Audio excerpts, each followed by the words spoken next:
Okay, so we're on SAM.gov. You're going to click sign in, accept, and then you're going to create an account. With that, of course, you're going to have your email address, what language.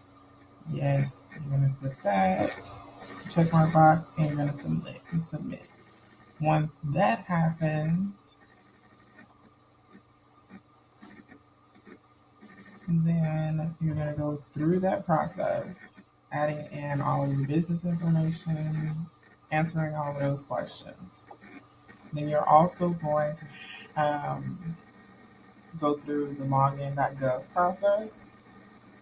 And once you go through that, then you'll be able to log in and have your login for SAM.gov.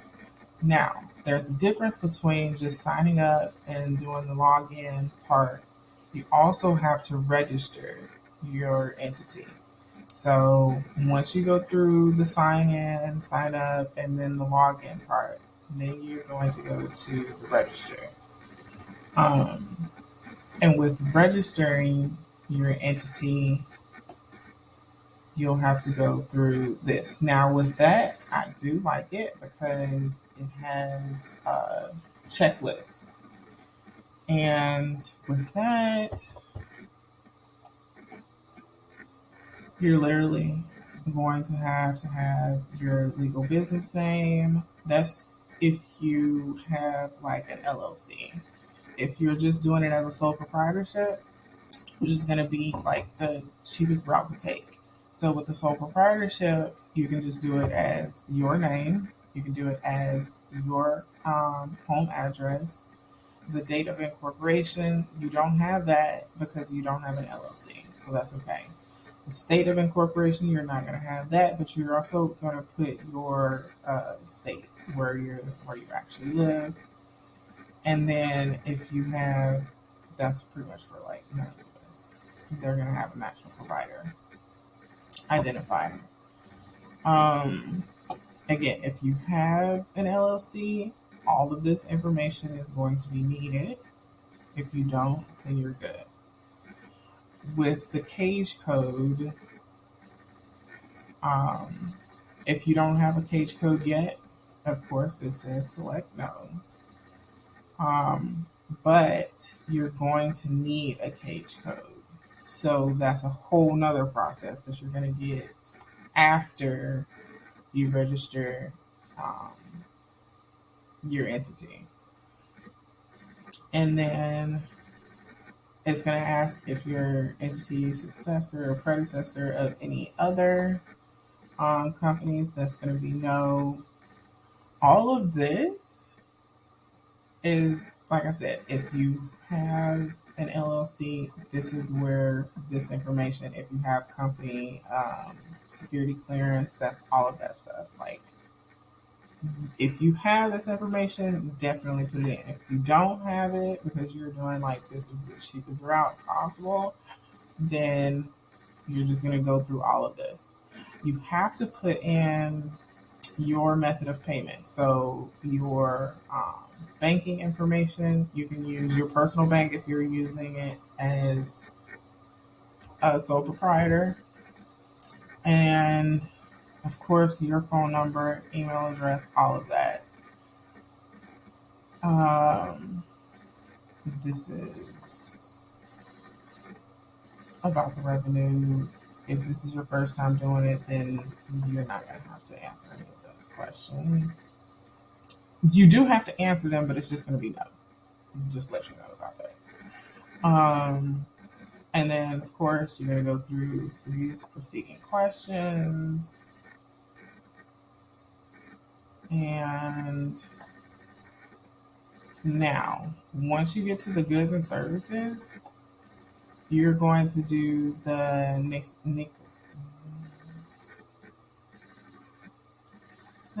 codes.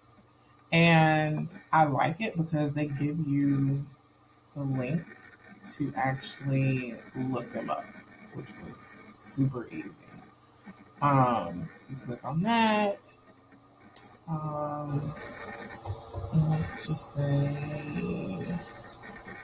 let's do a keyword. Um,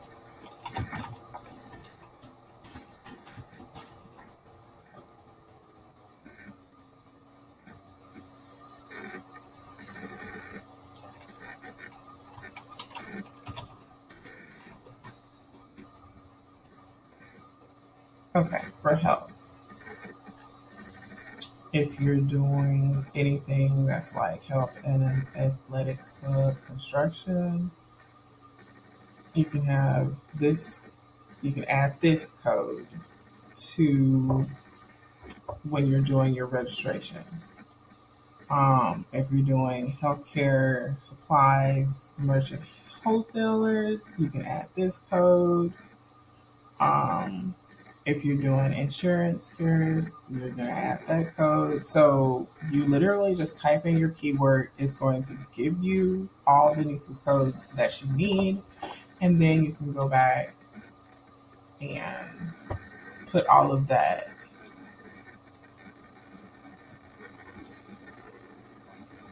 into the system over here when you're going through the registration. Um, let's just make this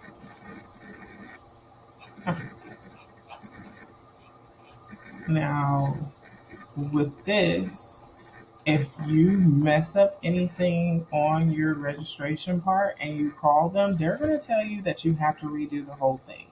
No, you do not have to delete it and you do not have to redo the whole thing.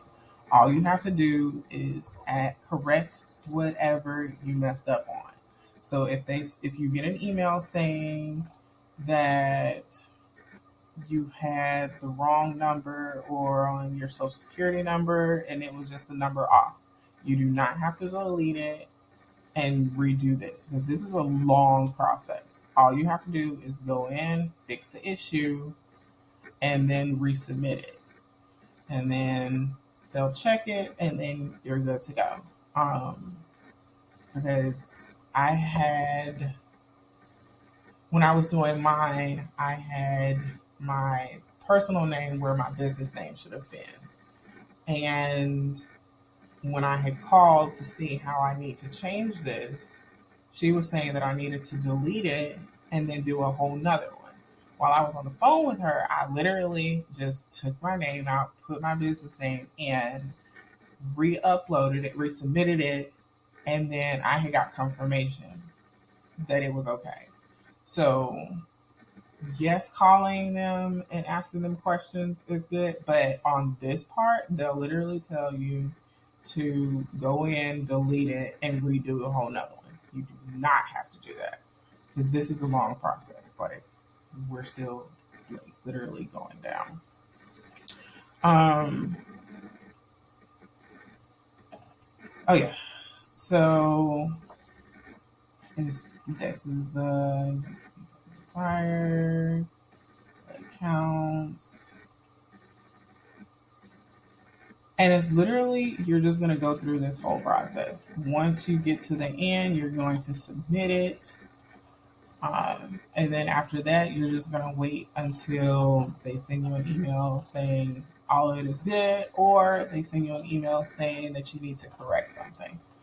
Like I said, once you get that email that everything is good, then you'll be registered because there's a difference between signing up, doing the login verification, and registering. Like those are different processes, but you have to um, go through each of them in order to be able to get your unique entity ID. Um, and then after that, you'll be able to get your cage code. Or those two actually happened simultaneously for me. Like they were back to back. So I had my unique entity ID and my cage code come into my email all together.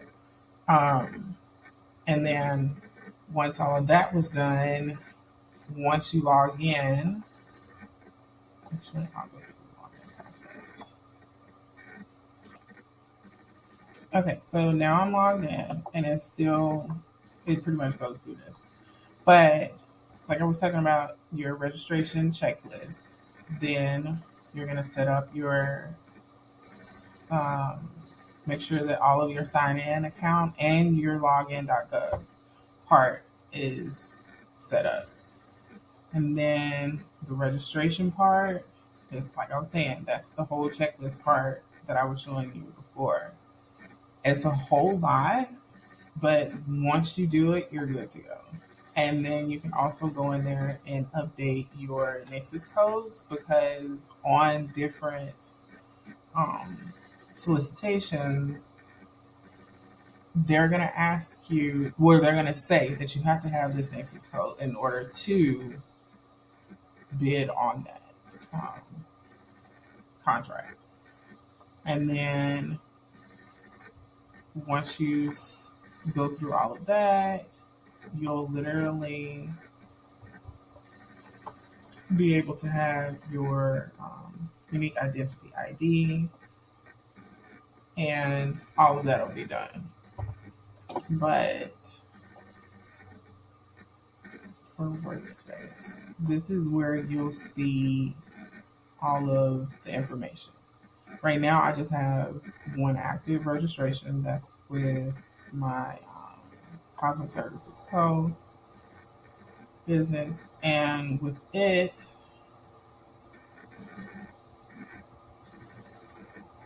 um, when you're going through it, before you have it active, it's going to say one inactive because you're going through that process. And it's also going to say if it's pending, work in progress. If it's submitted, it'll show you that also. Um,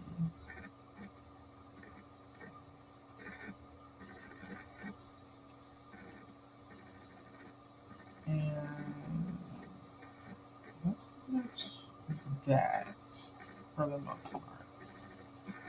Um,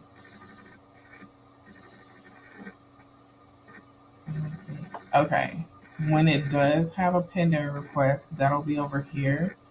And then once you're going through that process, this is where you would click on, like if it says anything is wrong, you'll click on this part that shows up over here, and then you can change whatever issues they were saying was wrong during that process. And I think that's pretty much it for that part. So with this, when you go on SAM.gov, you're going to do the sign up, you're going to do the login, and you're going to do the registration.